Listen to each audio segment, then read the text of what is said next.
കുറേ സ്റ്റിച്ചുകൾ പഠിച്ചില്ലേ, അതിനകത്ത് റണ്ണിങ് സ്റ്റിച്ചില്ലേ, ആ റണ്ണിങ് സ്റ്റിച്ച് ഉപയോഗിച്ച് ഈ പിക്ചർ ഫുള്ള് നമുക്ക് എംബ്രോയ്ഡറി ചെയ്തെടുക്കാം കേട്ടോ. വേറെ സ്റ്റിച്ചുകളൊന്നും ഉപയോഗിക്കുന്നില്ല കേട്ടോ, നമ്മൾ റണ്ണിങ് സ്റ്റിച്ച് മാത്രമേ ഇതിനകത്ത് ചെയ്യുന്നുള്ളൂ.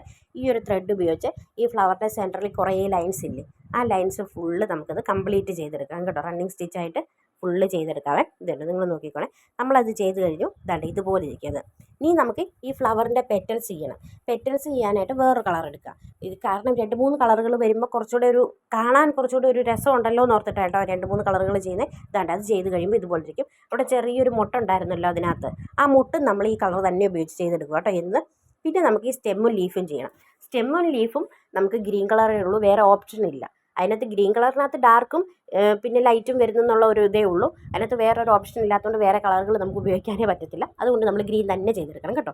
അതുകൊണ്ട് ഗ്രീൻ കളർ റണ്ണിങ് സ്റ്റിച്ച് നമുക്ക് എളുപ്പമാണ്. നമ്മൾ ഭയങ്കര പാടാണെന്ന് വിചാരിക്കേണ്ട കാര്യമില്ല. അത് എളുപ്പമുള്ള മറ്റുള്ള സ്റ്റിച്ചുകളെ അപേക്ഷിച്ച് ഏറ്റവും എളുപ്പമുള്ള സ്റ്റിച്ചാണ് റണ്ണിങ് സ്റ്റിച്ച് എന്ന് പറയുന്നത്. അതിന് ഒരു ബുദ്ധിമുട്ടും ഇല്ല, നമുക്ക് വേഗം ചെയ്തെടുക്കാൻ പറ്റുമല്ലേ.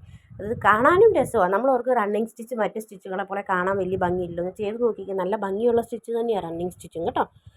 ഇതുപോലെ ഇങ്ങനെ ചെയ്തെടുത്തിട്ട് നമ്മൾ കംപ്ലീറ്റ് വേഗം നമുക്ക് പെട്ടെന്ന് ചെയ്തെടുക്കാനും പറ്റുമല്ലോ, വലിയ ഭാരിച്ച പണികളൊന്നുമില്ല. പിന്നെ ഞാൻ കൂടുതൽ ഇതിനകത്ത് ഈ സ്റ്റിച്ചിങ് വീഡിയോ ആഡ് ചെയ്യാത്തതെന്നറിയോ, ഈ കണ്ടത് തന്നെ തന്നെയും പിന്നെയും പറഞ്ഞത് തന്നെ തന്നെയും പിന്നെയും പറയുമ്പോൾ നിങ്ങൾക്ക് ബോറടിക്കത്തില്ലേ, അതുകൊണ്ടാണ്. അല്ലെങ്കിൽ കുറച്ചൊക്കെ ആഡ് ചെയ്ത് ഞാൻ കാണിച്ചേനെ. അത്രയും ഒത്തിരി നേരം നോക്കിയിരുന്നത് ചെയ്യണ്ടല്ലോ എന്നോർത്ത്, അതുകൊണ്ടാണ് കേട്ടോ ഞാൻ ആഡ് ചെയ്യാത്ത കൂടുതൽ.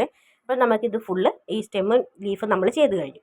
പിന്നെ ഈ ലീഫിനകത്ത് കുറച്ച് ലൈൻസ് ഇല്ലേ, അത് നമ്മൾ കുറച്ചുകൂടെ ലൈറ്റ് ഗ്രീൻ ഉപയോഗിച്ച് ചെയ്യാമെന്ന് ഓർത്തിട്ടാണ് കേട്ടോ. ഇത് നമ്മൾ ചെയ്ത് കഴിയുമ്പോൾ ആ ലൈറ്റ് ഗ്രീൻ ഉപയോഗിച്ച് ചെയ്ത് കഴിയുമ്പോൾ കുറച്ചുകൂടെ ഒരു ഇത് വേറൊരു രീതി കിട്ടുമല്ലോ എന്ന് ഓർത്തിട്ടാണ്. അതും ചെയ്ത് കഴിഞ്ഞു. പിന്നെ ബാക്കി വരുന്ന ഈ പോർഷൻ ഇല്ലേ നമ്മൾ ചെയ്യാനുള്ളത്, അത് നമ്മൾ ഈ സെൻറ്ററിൽ ഫ്ലവറിൻ്റെ സെൻറ്ററിൽ ചെയ്തില്ല, ആ ലൈൻസ് ഉപയോഗിച്ച് ആ കളർ ഉപയോഗിച്ച് തന്നെ നമ്മളത് ചെയ്തെടുത്തു കേട്ടോ. ഇനിയിപ്പോൾ ആ ഫ്ലവറിൻ്റെ നടുക്ക് കുറച്ച് ഗ്യാപ്പുണ്ട്, അത് നമ്മൾ വല്ല സ്റ്റോണോ ബീഡോ എന്തെങ്കിലും വെച്ച് കുറച്ചുകൂടെ ഇത് ഭംഗിയാക്കി എടുത്താൽ മതി കേട്ടോ. ഇത് ഹാഫ് പേളാണ് കേട്ടോ. നമുക്ക് എന്തെങ്കിലും ഗ്ലൂ വെച്ചിട്ട് നമുക്കത് ജസ്റ്റ് ഒന്ന് ഒട്ടിച്ച് കൊടുത്താൽ മതി, വേറെ ബുദ്ധിമുട്ടൊന്നുമില്ല കേട്ടോ. ഇതാകുമ്പോൾ ഇങ്ങനത്തെ നമുക്ക് വാങ്ങിക്കാൻ കിട്ടും, അത് വലിയ വിലയൊന്നുമില്ല കേട്ടോ. പിന്നെ ഒരു പിക്ചർ നമ്മുടെ കൈ കിട്ടുമ്പോൾ നമുക്കറിയാമല്ലോ അതിനകത്ത് ഏതൊക്കെ കളറുകൾ ഉപയോഗിച്ചാൽ കൂടുതൽ ഭംഗിയാവും, എന്തൊക്കെ ചെയ്യണം എന്നുള്ളത്. അതിനനുസരിച്ച് അങ്ങ് ചെയ്തോണമെന്നേ. നോക്കിക്കേ, ഇപ്പം നല്ല രസമില്ലേ കാണാനായിട്ട്.